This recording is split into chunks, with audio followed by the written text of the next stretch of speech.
और आदित्य द्विवेदी हमारे साथ इस खबर पर ज्यादा जानकारी के साथ में मौजूद हैं। आदित्य, जिस तरह से ये पूरा मामला अब तूल पकड़ता जा रहा है, आस्था का विषय है, धर्म का विषय है, प्रसादम में मिलावट की बात सामने आ रही है और इस पर अब राजनीति भी हो रही है।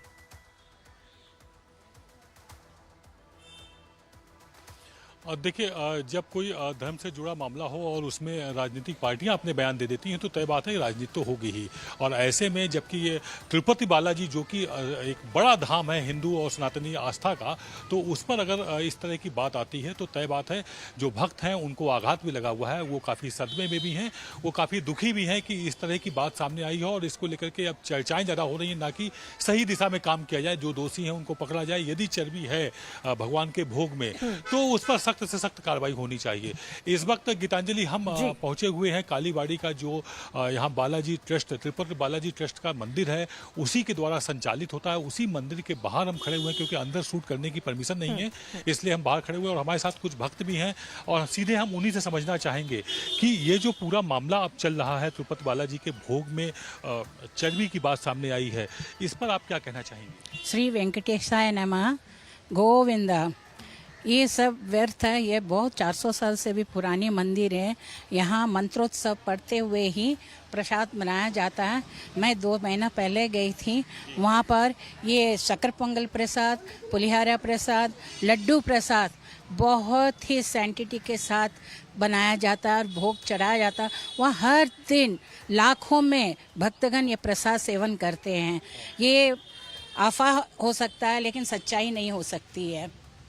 देखिए, इन्होंने जो कहा कि उनकी जो आस्था है इतनी ज़्यादा गहरी है, 400 साल पुराना ये भोग है, इसमें इस तरह का कुछ हो ही नहीं सकता है। कुछ भक्त और हैं जो मंदिर से बाहर निकल रहे हैं, हम उनसे समझना चाहेंगे। भगवान के भोग को लेकर के तमाम तरह की चर्चाएं हैं, आप क्या कहेंगे? आपका दिल क्या कहता है? आप में अगर ये तो आस्था की बात है, अगर आप विश्वास करते हैं कि ये भगवान का ही प्रसाद है तो जो है आप ग्रहण कीजिए उसको, यही मेरा मानना है। जो भगवान का भोग है उसको ग्रहण कीजिए और पूरी आस्था के साथ। आप क्या कहना चाहेंगे? मैं भी यही कहना चाहती हूँ, भगवान का भोग तो बहुत पवित्र चीज़ है, इस पे किसी भी तरह का राय बनाना किसी के लिए उचित नहीं है।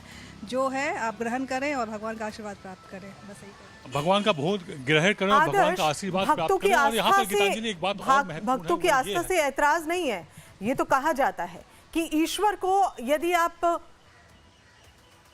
माफ कीजिएगा आदित्य, और ये माना जाता है कि ईश्वर को यदि आप कुछ भी अर्पित करें तो वो अमृत ही बन जाता है। ये आस्था है, ये भक्तों का आस्था है। धर्म के प्रति जो आस्था है, तिरुपति बालाजी मंदिर के प्रति जो आस्था है, वो तो यही कहती है। लेकिन अब सवाल ये है कि जिस देश में इतने बड़े मंदिर में अगर मिलावटी प्रसाद है, वो भी उस प्रसाद में कहा जा रहा है कि फिश ऑयल है, तो फिर सवाल तो उठने लाजमी है। ये भक्तों की आस्था के साथ भी खिलवाड़ है, ये मंदिर प्रशासन के ऊपर भी सवाल है और ये सीधा सीधा राजनीति को कहीं ना कहीं हवा देने के लिए भी अब इसे हम माना जाए, ये इसमें कोई दो राय नहीं है।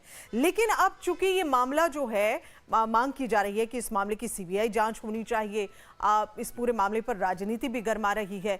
लगता है कि ये मामला अभी और ज्यादा पेचीदा होगा और ज्यादा उलझा हुआ होगा। और ये भी कहा जा रहा है कि जो नियम होते हैं प्रसाद बनाने के, उनको भी अवॉइड किया गया, उनको दरकिनार किया गया और उसके बाद प्रसाद बनाया गया। तो ये तो देखा जाए तो पूरा एक जंजाल सा बनकर सामने आ रहा है, एक ऐसी गुत्थी जो उलझती ही जा रही है।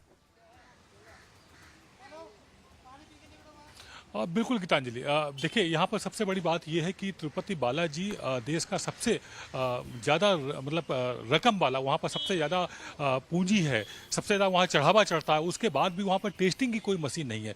अभी किसी ट्रस्ट ने एक 75 लाख रुपए की टेस्टिंग की मशीन दी हुई है इस विवाद के बाद, ताकि अब वहाँ पर जो भी चीज़ें इस्तेमाल हों खाने प्रसाद बनाने के लिए, खासतौर से घी है, भोग के लिए बेसन है, मेवे हैं, तो उन सब की बाकायदा जाँच होगी। अब अगर बात करें राजनीति की, तो जैसे ही YSR रेड्डी की सरकार गई है और उसके बाद जब ये नई सरकार आई हुई है चंद्रबाबू नायडू की, उसके बाद जून में ट्रस्ट के जो कार्यकारी अध्यक्ष हैं, एक आईएएस होते हैं, उनको बदला जाता है और उनके बदले जाने के बाद लड्डू के भोग के जो स्वाद में है उसमें कुछ अंतर पाया जाता है और उस अंतर के बाद जब लैब में लड्डू भेजे जाते हैं तो उसमें जो घी इस्तेमाल होता है उस पर सवाल खड़े होते हैं और ये कहा जाता है इसमें लार्ड और बीफ और फिश ऑयल, यानी कि लार्ड का मतलब ये है सुअर की चर्बी निकलने वाली, जिसको बिल्कुल पिघला देते आदित्य, हैं तो वो ये सफेद तो पदार्थ बन जाता है। अब सीधे बीफ तौर पर के द्वारा जांच का निकला हुआ विषय जो तो है जानवरों ही का- और ऐसे मामले में जांच होनी भी चाहिए और खासकर तब जब जनता की लोगों की आस्था इतने बड़े मंदिर से जुड़ी हो और वहां पर ये सब चल रहा हो तो सवालिया निशान तो उठने लाजमी है। आदित्य, बहुत बहुत शुक्रिया इस पूरी जानकारी को हम तक पहुंचाने के लिए। तो अभी देखा आपने हमारे संवाददाता आदित्य जिस तरह से जानकारी दे रहे थे। अब ये पूरा मामला जो है वो